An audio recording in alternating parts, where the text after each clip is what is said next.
Aloha, namaste. This is Radha, and I'm here to talk about our new moon, which is happening. It's on the 19th, which is Wednesday, um, at 8:45 p.m. here in Hawaii. So that's going to be getting into almost midnight. Actually, no, we're 2 hours behind now because we don't do daylight savings time. So it'll be 10:45 p.m. Pacific Standard Time. And then as we move into the eastern part of the United States and other countries, we'll move into the morning of Thursday.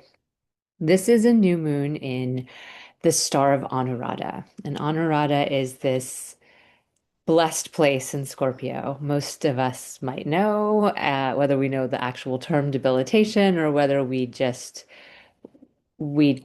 understand that Scorpio is sort of a dramatic place in the sky. It tends to be where we are up and down with our emotions, where we feel the pain and the suffering of ourselves and others, and we sometimes magnify it and have it um, form into projections that can look a lot like dragons and demons and things that are against us, and we can end up in a bit of a tizzy with our emotions as we navigate what's real and what's imagined.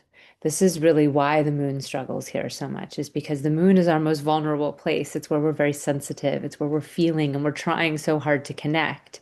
And while Scorpio is a water sign, which is naturally connective because of that emotional quality of water, it is ruled by Mars. And Mars is where we are separating ourselves from others. We're individuating, we're fighting, we're trying to strengthen ourselves and discipline ourselves and have courage. And that requires a quality of non-attachment to others. In order to be attached, we need to be ourselves first, right? We need to find who we are before we can connect to another person. And we need to be strong in that individual before we can reach out and make the kind of intimate and vulnerable connections that the moon really seeks. And so this can be a really traumatic place for people who maybe natally have their moon in Scorpio, and certainly for all of us collectively as we walk through it. Scorpio is the natural eighth house, so you can see there's things that are hidden in the shadows that have been waiting to come out and have a seat at the table. And particularly when the sun transits Scorpio, we have a lot of power here. So the new moon brings two qualities to this sign, that the moon being in this sign, I should say. On one hand, she's fading to dark. And as many of us also might know, as we move to the dark moon, we tend to be less engaged in the world and more internalized, more in a meditative state. And sometimes that can feel a little bit depressive.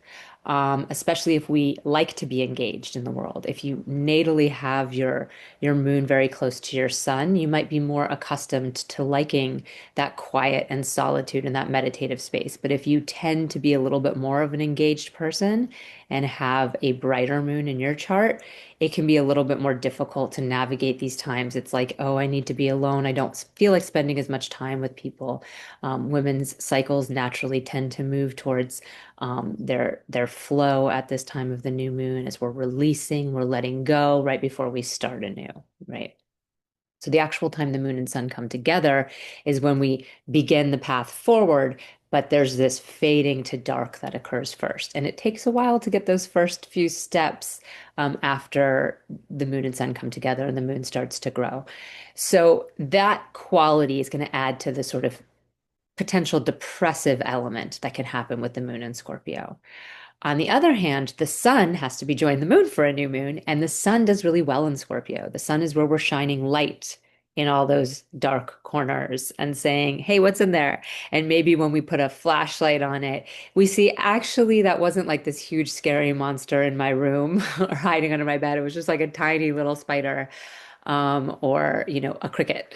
And we don't have to be that scared. Or maybe it was nothing, maybe it was a piece of dust or a pencil. I don't know, something that I have a child, so creating a number of things, but maybe it's not even alive. And that quality of being able to see and have light shed in the dark is really powerful. This brings us a lot of capacity to draw out the things we're afraid of and make ourselves less afraid, right? The more we see what's actually in front of us, the less fear we feel. And the more we can tell what's real and what's imagined. I think this is one of the other really tricky parts. That eighth house quality or that Scorpio quality is being out of control, like not knowing what's going to happen next. And that creates even more anxiety, right? It's like worry on top of the real problems that could actually be occurring that we're worried about is another problem all in itself. And so not only can we start to release the worry because now we have the real problems in front of us, but we can see what is actually the things that are in front of us. Now, as we move out of her exact point of debilitation is actually in the star before Vishaka, which begins in Libra and moves into Scorpio. Anuradha is in the middle of Scorpio. But of course, this new moon happens, and I'm going to go ahead and share my screen. This new moon happens at the very beginning of Anuradha. So it's very early on. You can see, probably don't even have to go back. Well, I do have to go back an hour. Okay, but 2 hours, and I'm sure a little less than that. And we are in Vishaka. So a large part of the actual Amavasya period, the Titi, the phase, the moon is actually in Vishaka and even in Libra before it moves into Scorpio. So we are going through this dark night of the soul. And then it ends in this Anuradha, this place where we have the lotus flower as the symbol. We are after Radha. We are after this devotion and this faith and this trust. And it's kind of a surrender where we're like, okay, we made it through the dark path in the woods. If you know Vishaka, it's the forked path, and you have to spend a lot of time and a lot of effort and a lot of sacrifice to get to your fruits that come at the end of that star. And so moving into Anuradha, it's some of the fruits, right? It's the part where it's like, I walked that long path and now here I am. And my lotus flower is starting to move towards the sun. And of course, we have our sun here. We also have the ruler, right? Mars is here, the ruler of the sign.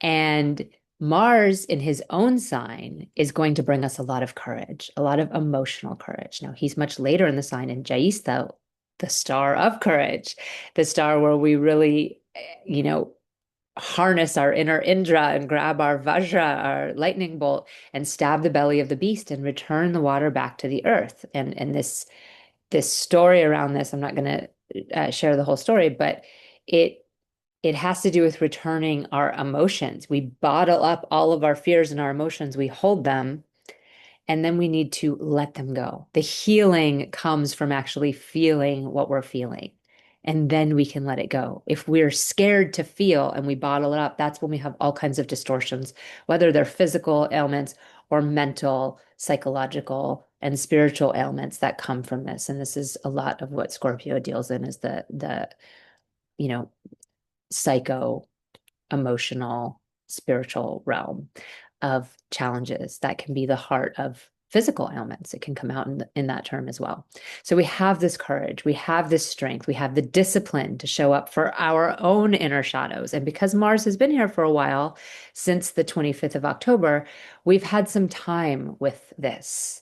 We've worked through some of the parts because it begins with a lot of finger pointing, right? It begins with that's wrong, that's wrong, that's wrong, everyone else is wrong. And then we start to look at our own self and see what we can dredge up from inside of ourselves, what we're seeing reflected in ourself that can be healed. And we can't heal everything outside of ourselves. That's actually out of our control. That's part of that eighth house that we can't control. We can't control if our neighbor's gonna, fix their trees or their house or whatever. We can only control our own house and our own property and what we take care of. We can't control what our partner is going to do. We can only show up the way that we show up in our own vulnerability. And Scorpio is a lesson in vulnerability. We don't want to be vulnerable. In fact, often it's easier to end a connection lash out or do something else than to actually be vulnerable. But when we are vulnerable, we often see incredible connectivity that can come from this sign, a lot of compassion, as I said, and really deep spiritual insights can come from this place. So it's a powerful portal we're going through. Scorpio has quite the reputation. So we don't just have Mars here, we also have Mercury here. And Mercury, as you can see, is very closely joined our moon and our sun. Mercury and Scorpio, Mercury and Mars, they have a very strange and uncomfortable relationship. They're in this sixth, eighth connection with each other through Gemini. And also with Virgo has that relationship with Aries of the third and eighth. And then Scorpio to Virgo has a bit more of a pleasant relationship with the third and 11th. But it's Scorpio's three houses from Virgo, and Virgo is 11 houses from Scorpio. So this uncomfortableness that is sort of inherent here comes from a couple different things besides just the house placements. If you understand Mercury, you understand it's where we're flexible. It's where we're open to different ideas, and the flow of ideas is the most important thing. More information, I want to know things. In Virgo, we want to categorize it. And Gemini, we just want to know more and talk about it. But Mars is like, this is right, this is wrong. This is black, this is white. I'm right, you're wrong. Mars is about winning and, being right and these kind of things. And so it can really hinder our capacity to have that flexibility, to have that buddhi, that discernment that Mercury is so famous for. And so Mercury being in Scorpio is already problematic and joined the ruler, but now he's retrograde. So this retrograde is actually helpful because it allows us to bite our tongue. It allows us to be quiet and say, I'm not going to say anything else right now. I'm just going to keep my mouth shut, and maybe things will unravel. Of course, retrograde periods always bring us back to old things. So with Mercury, it's old thoughts, old ideas, and whatever Mercury rules for you. So if Mercury is your seventh lord, then it's old relationships. If he's your seventh lord, then you're either a Sagittarius or a Pisces, and he's also your fourth or 10th lord. So he's going to be bringing, things related to career, things related to home, things related to the structures of your life. If Mercury is your first lord, if you're a Gemini or Virgo, then he's bringing things related to yourself, and you are actually going backwards, and that can be very uncomfortable. But we also have this drishti from Jupiter, and it's not as tight because Jupiter is moving out of Cancer. He's in this very first degree, but it is there, and it's within this orb because you can see this is such an early degrees, moon and sun, that it's actually closer than Mars is. So Jupiter's 5-house drishti on this other water sign, so from coming from Cancer into Scorpio, is offering some insight into our patterns, Purnavasu, the patterns that we repeat in our beliefs. How do our beliefs cause us trauma and pain? How do our beliefs steal our joy? How are our beliefs creating problems for our buddhi and our intellect? How are we stuck in these places? What do we need to let go of? Because these two retrograde planets, and we have 3 in the sky, we have Saturn, Jupiter, and Mercury, but Saturn's not giving drishti to this scenario here. What are we letting go of? What are we going back over? What are we reviewing? What do we need a redo on? And, of course, these areas of our lives. And in my member group and Patreon, I do forecasts for each of the signs. So I talked about Mercury retrograde 2 weeks ago when he first moved in, or 1 week ago, but 2 reports ago. And I talk about how his move back into Libra, which is about to happen, affects. And next week, on Monday, we're going to have Venus move into Scorpio. So Venus will be moving in here as well. And then we'll have all kinds of emotional, relational drama that will come up. Because right now, the one thing we have is that Venus is in her own sign. And so Venus being in her own sign really holds the steadiness in our relationships and really allows us to desire harmony and desire connectivity. and keep our personal work personal. That Mars warrior energy is working on ourselves, and Venus is able to kind of keep us connected to the people that we want to be connected to.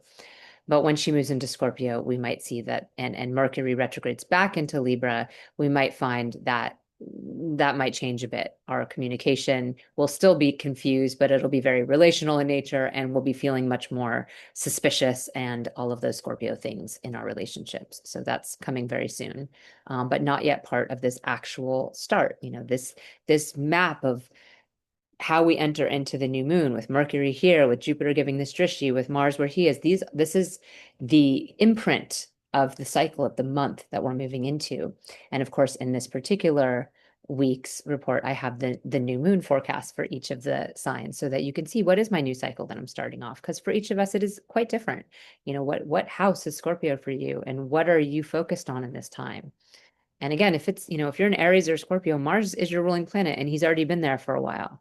Um, if you're a Libra or Taurus or a Capricorn or Aquarius, it's going to be quite different. So this is something that I always do, and I I really value looking at things from the collective, and then how do we fit into that? Because each of us really does just have our own piece to work with. We don't get to choose what happens everywhere else. We really only get to work with ourselves. So it's not that we don't try to make change in the world around us, but that change kind of has to begin with ourselves, because otherwise, if we're still in the mud and our eyes are cloudy and our vision is blurred, then the choices that we make and our discernment is stuck. What we're trying to do to help everything else isn't necessarily going to be helping. If we're not clear, then whatever we do outside of ourselves can actually be harmful. And we won't know because we'll be so stuck in the mud ourselves. So let's grow our own flowers out and allow ourselves to have some faith and trust that even though we might be being tousled about a bit right now, there's a lot of blessings to come out of it. And if you would like to sign up for my newsletter, I send out my newsletter to my website group less frequently, about every 2 weeks, with the new moon and the full moon reports. Right now, you can get your Jupiter retrograde for each sign, and it's retrograding from Cancer back into Gemini, where he was for most of the year, for 5 months before he moved into Cancer. And he'll be continuing into the new year in Gemini. So I have that report going out for everyone who signs up for my email list at radhahomeastrology.com. If you go to patreon.com and sign up for my member group, you can also receive all the reports and also the weekly stars report. And if you want to go into Cosmically Aligned, the actual paid tier, it's only $10.08 a month, and you get your individual forecast for each week, each transit, all of the breakdowns. But the Jupiter one I've done for everybody. The Jupiter, Saturn, and the nodes. I offer the forecast for all the signs for everyone who's a member of either my website or my Patreon group. And also, this weekend begins the Parashara's Joy Tish Conference. I taught in it last year, and I'm teaching again this year. I'm very excited about it. I don't teach till Monday, so I teach on the 24th, but the whole conference runs from the 20th to the 24th. And it's really a brilliant group of people coming together with some really fun topics. The overall topic or theme of this year's conference is dispelling fear through Joy Tish. So you see a lot of different ways in which we can look at challenging things in our charts, challenging things that are happening in the world, and techniques that different people use to work with that and to bring ourselves closer to the light and in the darkness and in the difficulties that we face. So if you want to join us, it's really an epic experience. You can join for one of the specific days, or you can join for the whole conference. I'm again teaching on Monday, on the Moon's Day. My teacher, Sam Jeppy, has just joined the conference. He's taught in it every year and wasn't going to, but he just joined in. So he's teaching right before me on Monday. And the conference sign up is at parasharaconference.com. And you can use the code RADHA if you want to get 10.8% off. And I hope to see you there. I'll be teaching on the magic of myths and how I use these as remedies for the soul. I will see you soon. Happy new moon, and namaste.